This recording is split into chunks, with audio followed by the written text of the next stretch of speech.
Well, when you thought it couldn't get any better, guess what? It does. Welcome, everyone, to another edition of PIM, Partners in Marriage. I am one half of the host, John Godbolt. And I'm Vertel Godbolt. And again, it's always a privilege and a pleasure to be able to come into your life, your space, and share with you thoughts, ideas, practices, what we call good practices that make marriages work, and some of the things that we've learned over the years that really are detrimental to a marriage. And we know that we're seeing in America almost half of our marriages are ending in divorce, and we don't want yours to end up that way. Now, got to remind you, go to our website at partnersinmarriage.com. When you go there, make sure you slide down through it. If you need counseling, if you need some help in something else, want us to do workshops for you, if you want us to do a training or just a speaking engagement, you can find us right there, and we'll do it for you. And of course, we want to make sure we can align everything based on what your needs are so we can help you and your organization and what you're trying to do. And if you just want individual counseling, look at their website. You can find it there as well. Now, this session that we want to talk about how to align your goals and priorities in a marriage. And this it came about because we remembered about we both wanted to be successful, but we went about it a little differently. I'm the guy who wanted to spend. She is the gal who wants to save. Okay, you see, so it's hard. Usually in the marriage, there's a spender and a saver. Yes. If both of you are saving, that can be kind of good, but you got to know how to do it. Mm-hmm. But if both of you are spenders, that's hard. That's not going to be a good measure there. Mm-hmm. But again, the point is being. Yes, we've got to align and talk about what it is, and a lot of these this talking should have been done in marriage counseling and before you got married, so that you would know. But I think that we need to set goals, and then talk about those goals, and then do things that's going to lead you towards the goal that you are trying to achieve. Now, if, for instance, if I said, I would like, well, I'll use a present day example. Okay. You want to buy a generator because we see with all the things that's happening, going on around us, you want to save, and you have saved a special amount for a generator. Not quite enough yet. Right. I find out that thing is, woo, okay. Yes. But if I said, I don't want a generator, I want a generator, but I want to take my money and buy, something else. I want to buy, let's say, I want to save mine for my car. Mm-hmm. I don't want to, or I want to save mine for a vacation. Or I have Christmas coming up. I want to save mine for Christmas. Mm-hmm. Well, then we're not on the same sheet of music. So what we have to do is talk about, okay, we're going to save for a generator. I know it's necessary. Mm-hmm. So I might not give you 2,000. Maybe I'll give you 1,000 on it or something like that. Mm-hmm. So that you'll know you're adjusting. You are monitoring and adjusting, but you're still talking, and you're not angry with each other. That brings, you put a lot out there, so let's kind of break this down. Number one, then, we have to have a conversation on what is important. What is priority one? Mm-hmm. Then we have to put a plan in place on how we're going to do this, i.e. save the money. Mm-hmm. We need a generator. Why do we know that? Because we've seen the lights flicker. We've seen power go out because of storms, et cetera, et cetera. But then behind that is follow-up, or what you say you're going to do it. Mm-hmm. And that's important because a lot of times we have seen too many people say this is what we want to do, but then something comes up. Right. Look, life will keep right on lifing. Exactly. But you have to stick with what we said, and that comes back to monitoring and adjusting. Okay, look, the tires are wearing out on the car. Mm-hmm. What are we going to do?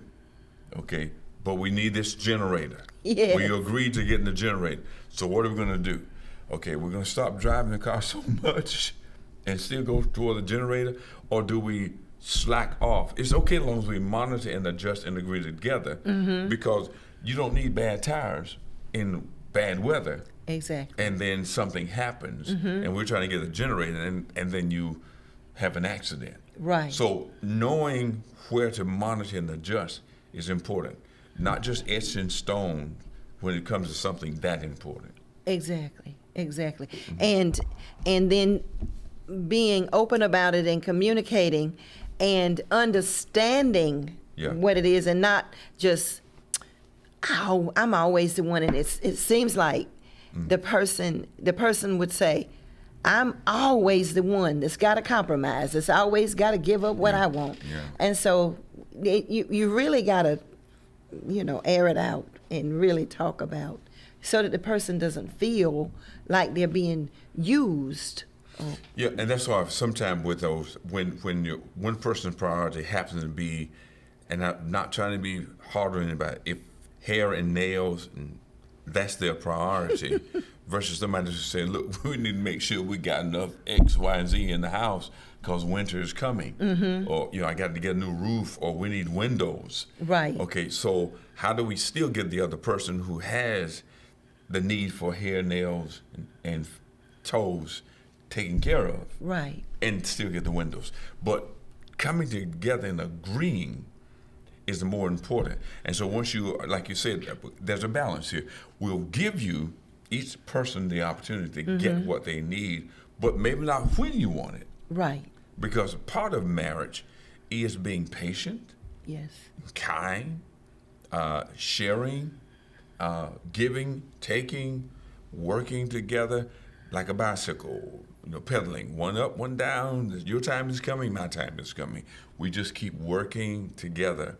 And that's where the partnership comes in when we talk about the relationships that we when in a marriage, a friendship, a fellowship, partnership, and then companionship. Those things are so important, but you need to know, if, like we said, you need to know that before you jump into it. Exactly. Do we have similar priorities? And you find that out in the dating process, in the fellowship. Do we have a lot in common, or are we just in love for love's sake? Right. Because we have definitely counseled people, and their goals and priorities are totally different. Yeah. When, to me, and this is just my personal opinion, I don't guess it has to be right, but when you have been married for X number of years and you don't have any savings, and then you're still renting, and you don't have the goals and the aspirations to want to purchase a home, or you'd rather have a Hummer or something out in front of somewhere where you're renting, and to me, that's, your priorities are misplaced. Yeah. So those are the kind of things that I'm speaking of when you have priorities, when it comes to finances, when it comes to raising children, when it comes to communicating, when it comes to everything, you got to prioritize and monitor and adjust on all those things. So you and I remember watching Pastor Jenkins as he was talking with Lecrae. Lecrae is a member of the church. I put that on our website if you want to see it. And he was talking about how so often we're into symbolism versus substance. We want to look like we got something, and really we don't have much at all. Exactly. So make sure that you're really into substance. Get your life prioritized so that you're getting things that give you security at home. Your family feels safe, and they don't have to worry about getting out and wondering if we got to be out of the house in X number of weeks or months or whatever. Right. Yeah. What kind of legacy is that? That's one of our things. Is you're leaving a legacy. Exactly. And if you are not doing what you're supposed to do, there's no legacy to be left. And with that, our time has come and gone again. It's always good to be able to share with you. And remember, marriage is not a destination. It is a journey of love.